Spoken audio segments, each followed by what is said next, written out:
بسم اللہ الرحمن الرحیم نحمدہ و نصلی علی رسولہ الکریم اما بعد۔ بھئی نماز میں یہ شامل ہے کہ ساتھ مل کر کھڑے ہوں، درمیان میں جگہ چھوڑنی کہ کاندھے سے کاندھا نہیں ملا ہوا۔ ایک تو ہے ملانا، دوسرا یہ ہے تنگ کرنا۔ تنگ نہیں کرنا، صرف ملانا ہے۔ کندھے سے کندھا مطلب یہ ہے ساتھ آدمی ملا ہوا ہو۔ یہ ہر آدمی سمجھتا ہے اعتدال کو، تو یہ نماز میں شامل ہے۔ پتہ نہیں ہمیں کیا ہو گیا ہے، اللہ معاف فرمائے۔ اس پر بڑی سخت وعید ہے، دل جدا ہوں گے۔ آدمی تو سمجھتا ہے یہ کوئی عام عمل نہیں ہے، یہ آپس میں جڑ کر کھڑے ہونا، اس میں جدائی پیدا کرنا، اس سے دل جدا ہوتے ہیں۔ یہ پچھلے دنوں میں چلو پتہ نہیں کرونا کے دور میں جو آگے پیچھے ہوا وہ اللہ جانے، وہ لوگ جانے جو کرواتے رہے، ورنہ ہمارے نبی پاک صلی اللہ علیہ وسلم کی یہ تعلیم ہے کہ جڑ کر کھڑے ہونا۔ یہ نماز میں شامل ہے۔ آدمی اپنے دائیں بائیں دیکھے۔ اللہ عمل کی توفیق دے۔ دوسرا یہ ہے کہ جب اذان دی جائے، بعض دفعہ پتہ نہیں ہوتا ہے، ویسے اذان کے الفاظ درست ہونے چاہیے۔ سادی اذان ہو تو بہتر ہے۔ سادی کا مطلب یہ ہر آدمی سمجھتا ہے کہ بالکل لمبی چوڑی آوازیں بھی نہ نکلے اگر، تو بہرحال الفاظ بھی درست ہوں۔ دوسرا یہ ہے کہ جب حی علی الصلاۃ کہتے ہیں تو دیکھا جاتا ہے کہ اکثر سینہ پھیر لیتے ہیں، تو حی علی الصلاۃ اور حی علی الفلاح یہ کہتے ہوئے سینے کو نہیں پھیرنا چاہیے، صرف گردن کو۔ سینہ قبلہ کی طرف ہی رہے، صرف گردن کو پھیرا جائے دونوں طرف جو ہے۔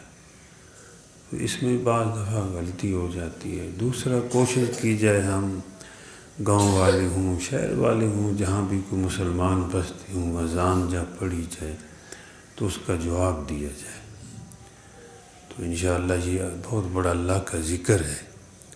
جب پورا محلہ جواب دیتا ہے، گھر میں اشارے سے یا کسی درجے میں کہہ دیا جائے بھائی جواب دے، اور جو آدمی اہتمام کے ساتھ جواب دیتا ہے اللہ جل جلالہ دل کی پریشانیوں کو دور فرماتے ہیں۔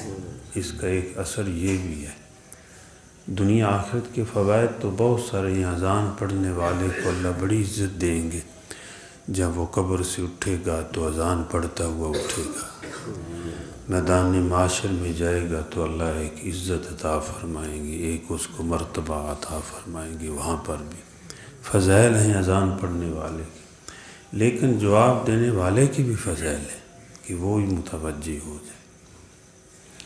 تیسری بات یہ ہے کہ کل بھائی وہ ماہانہ پروگرام ہوگا، تو ہم یہاں کے رہنے والے، ہم میزبان ہیں، آنے والے مہمان ہیں اللہ کے، دین کی نسبت سے آتے ہیں۔ آگے پیچھے لوگ اشتہار بھی بانٹتے ہیں، بہت کچھ کرتے ہیں، لیکن اس کے باوجود اتنے لوگ اکٹھے نہیں ہوتے، لیکن تھوڑا سا پیغام دینے پر لوگ آ جاتے ہیں۔ یہ ان کا حسن ظن ہے، ہمارا اس میں کمال نہیں ہے، یہ ان کا حسن ظن ہے کہ ہمارے ہاں وہ آ جاتے ہیں کہ وہ وہاں دین کی بات ہوگی۔ تو میرے ذہن میں بھی یہی ہے کہ بھائی یہ ایک قسم کی کلاس سمجھو، ایک جماعت سمجھو، اس مجلس میں کوئی سبق دے دیا جائے اور لوگ اس پہ عمل کرنے والے بن جائیں، ہم بھی عمل کرنے والے بن جائیں، اپنے گھروں میں جا کر مشق کر لیں، یہ چھوٹے چھوٹے اعمال جو کہ یاد ہو جائیں۔ تو اس کی برکت سے یہ ہے، امید ہے اللہ بڑے اعمال کی توفیق عطا فرمائیں گے۔ تو آنے والوں کی جو ہے وہ قدر دل میں ہو کہ یہ ہمارے مہمان ہیں، یہ اللہ کی دین کی نسبت سے آئے ہیں، ورنہ آپ خود سوچیں کیا دال لوگوں کو گھر نہیں ملتی، کسی کو یہ ذہن ہو، یہ بڑا ذہن خراب ہوتا ہے بعض دفعہ، کسی کی ذہن میں اگر ایسی بات آئے تو یہ اچھا ذہن نہیں ہے۔ میزبان کا تو کام ہے کہ وہ خود بھی نہ کھائے، دوسرے کو کھلا دے۔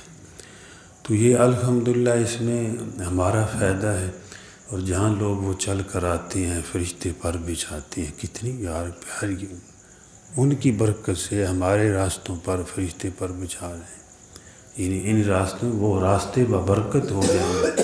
اور جہاں سے جب یہ مجمع ٹوٹتا ہے تو آدمی نیک مجلس سے خیریں لے کر اٹھتا ہے، جہاں جہاں وہ جاتے ہیں خیریں بانٹتے جاتے ہیں، تو اس میں ہمارا بھی حصہ ہوتا ہے، لیکن یہ ہے خود بھی ہم اس میں شریک ہوں۔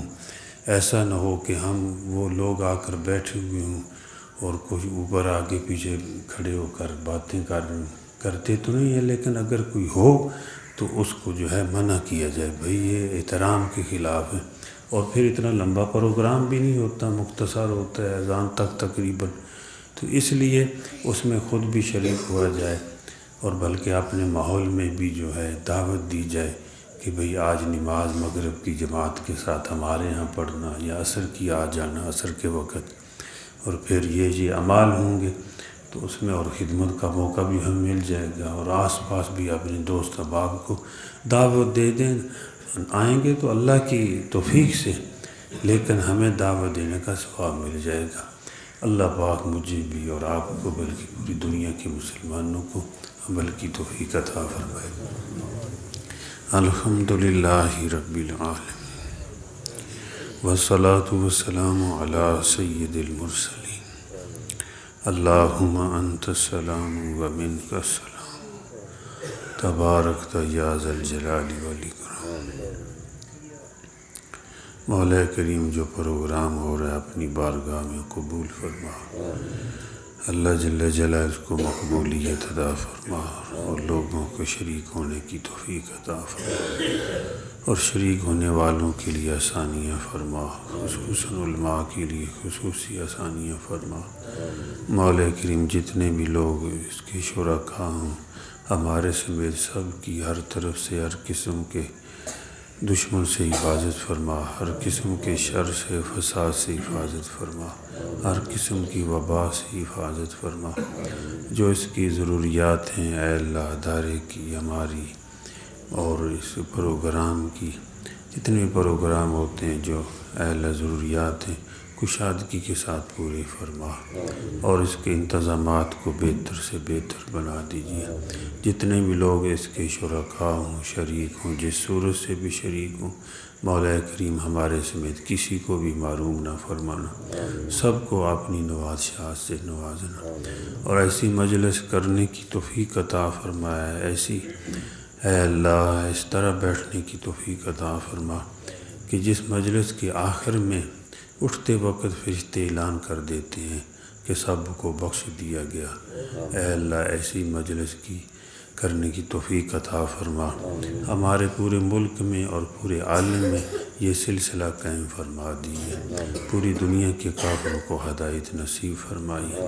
صلی اللہ تعالی علی خیر خلق محمد وعلی آلہ واصحابہ وآل بیتہ اجمعین برحمتک یا ارحم الراحمین، آمین۔